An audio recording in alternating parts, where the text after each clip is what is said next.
you're in a really unique position here, you know, and since you've been on the podcast, a lot of things have happened.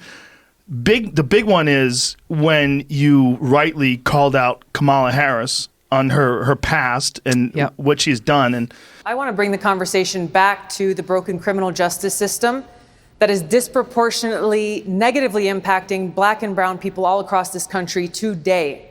Now, Senator Harris says she's proud of her record as a prosecutor and that she'll be a prosecutor president, but I'm deeply concerned about this record.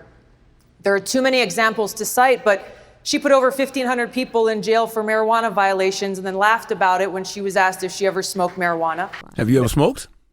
I have. Okay. Like in And college, I inhale. I did inhale. Okay. It was a long time ago.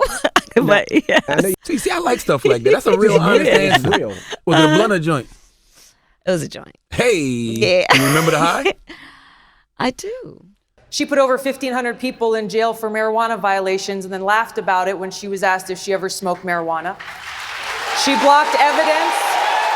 She blocked evidence that would have freed an innocent man from death row until the courts forced her to do so. She kept people in prison beyond their sentences to use them as cheap labor for the state of California. And she fought to keep cash bail system in place that impacts poor people in the worst kind of way. Thank you, Congresswoman. Senator Harris, your response.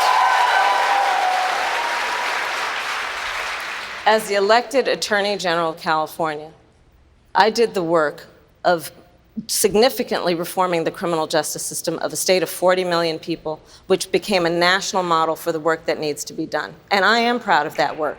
And I am proud of making a decision to not just give fancy speeches or be in a legislative body and give speeches on the floor, but actually doing the work of being in the position to use the power that I had to reform a system that is badly in need of reform. That is why we created initiatives that were about reentering former offenders and getting them counseling. It is why, and because I know that criminal justice system is so broken, that I am an advocate for what we need to do to not only decriminalize, but legalize marijuana in the United States. I want to bring Congresswoman Gabbard back in. Your response? The bottom line is, Senator Harris, when you are in a position to make a difference and an impact in these people's lives, you did not. And worse yet, in the case of those who were on death row, innocent people, you actually blocked evidence from being revealed that would have freed them until you were forced to do so. There is no excuse for that.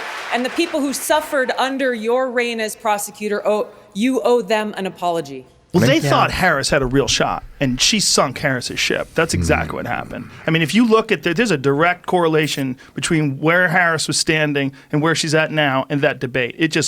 You put holes in her boat.